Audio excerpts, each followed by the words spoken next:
Episode number 81 की starting होती है और कॉल पर ये एंशन की से कह रहा होता है, अगर तुम कहो तो मैं तुमको लेने के लिए आता हूँ। तब वो उससे कहती है, नहीं इसकी कोई जरूरत नहीं है और मैं जल्दी ही वहाँ पर पहुँच जाऊंगी। और फिर वो उससे कहते है, तो फिर ठीक है, मुझे तुम्हारा इंतजार रहेगा। और उसकी बातें सुन के अमन में कहती आखिरकार वो इस तरह क्यों कह रहा है, वो सच में काफी ज्यादा अजीब है। और फिर कॉल कट हो जाता है और फिर क्या जाने के लिए घर से निकल जाती है। तभी अचानक उसके सामने कार आकर रुकती है और कोई अंदर से कहता है, फाइनली मैंने ढूंढ लिया।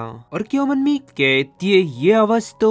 और फिर कार में से पाई शॉटिंग बाहर निकलती हुई कहते है, रेंट छोड़कर तुम मुझे बिना कुछ कहे वहाँ से निकल गई। फिर क्या उससे कहती है, तुम्हें ये बात किसने बताई कि मैं यहाँ पर हूँ, क्या वो जैक था? फिर पाई शॉटिंग कहता है, अगर मैं तुमसे कहूँ कि मैं लोगों का दिमाग पढ़ लेता हूँ तो क्या तुम मेरी बातों पर विश्वास करोगी? चलो ठीक है, मैं मजाक करना बंद करता हूँ। सीरियस बात ये है कि वंग फैमिली का जो प्रोजेक्ट है उसमें सबसे बड़ा इन्वेस्टर येंशन है और क्या तुम चाहती हो कि इसमें मैं तुम्हारी मदद करूँ? तो फिर क्या वो कहती है, नहीं इसकी कोई जरूरत नहीं है और इसके अलावा कोई भी इससे बेहतर कैंडिडेट नहीं है। इसके अलावा जैक कॉन्ट्रैक्ट ब्रीच की फीस नहीं दे पाएगा। की बातें सुन पाई शॉटिंग कहते है, क्या तुम सच में? तब वो हैरानी सी कहती है, क्या?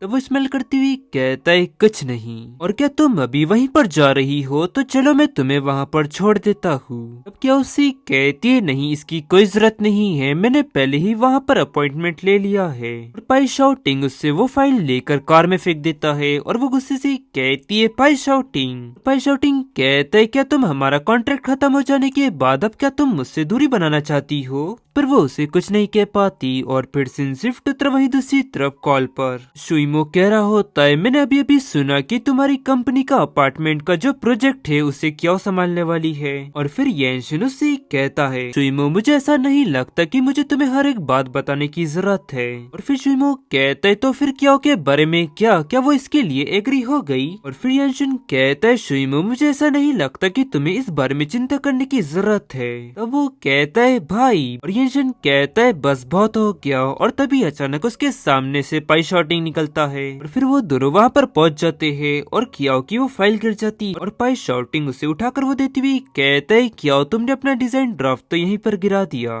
वो फाइल लेती हुई कहती है, तुम्हारा शुक्रिया।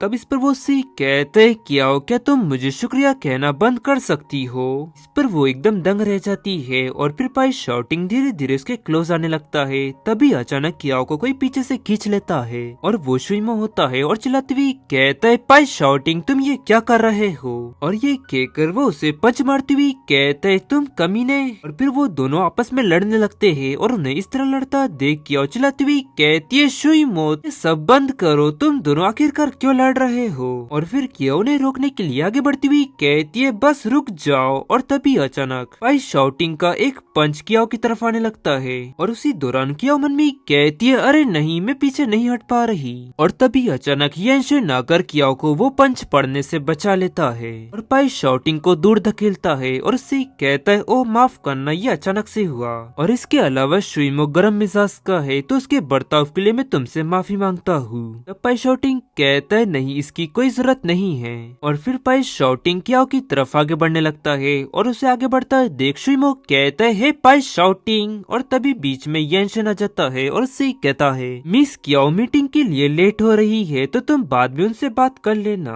और पाई शॉटिंग कहता है, कियाओ मैं बस तुमसे माफी मांगना चाहता हूँ और अभी मैं तुम्हारे काम में बिल्कुल भी दखल देना नहीं चाहता। और ये कहकर वो कार में बैठकर वहाँ से निकल जाता है और फिर शुइमो कियाओ के पास आकर उससे कहता है, कियाओ तुम ठीक तो हो ना? तब क्या उसी कहती है, शुइमो तुम सच में काफी ज्यादा एग्रेसिव थे। शुइमो गुस्से से कहता है, उसने तुम्हें नहीं छूना चाहिए था। और उसकी ये बातें सुन कियाओ भी मन में कहने लगती है, अचानक अभी मुझे ऐसा क्यों लग रहा है कि शुइमो एक अजनबी की तरह मुझसे बात कर रहा है। और फिर शुइमो उसके गाल खींचती हुई कहता है, क्या उसने तुम्हें किस किया? ये बहुत ही ज्यादा गंदा है। क्या उसी कहती है, नहीं किया, उसने ऐसा कुछ भी मेरे साथ नहीं किया और अब छोड़ो भी, मुझे दर्द हो रहा है। और तभी येनशन शुइमो का हाथ हटाते हुए कहता है बस बहुत हो गया, और अभी शुइमो तुम्हें अपने गाल पे लगी चोट का ध्यान रखना चाहिए। तब वो उसी कहता है इससे कोई भी फर्क नहीं पड़ता और तुमको इस बारे में बिल्कुल भी चिंता करने की जरूरत नहीं है। और फिर येनशन कहता है अगर तुम इसी हालत में घर वापस जाते हो तो ग्रैंडफा तुम्हें इस हालत में देखकर इस सब के लिए किसी और को जिम्मेदार ठहराएंगे। और ये कहते हुए वो कियाओ की तरफ देखता है और शुइमो येनशन की बात समझ जाता है और आगे कहता है कियाओ मैं सबसे पहले जाकर अपनी चोट ठीक करता हूँ और फिर जब तुम फ्री हो जाओगी तो तुम मुझे बस एक कॉल कर देना, मैं तुम्हें डिनर पर ले जाना चाहता हूँ। और गाइस इसी के साथ ये एपिसोड यहाँ एंड होता है। पसंद आया तो लाइक एंड सब्सक्राइब जरूर करें। मिलता है आपको जल्दी नेक्स्ट एपिसोड में।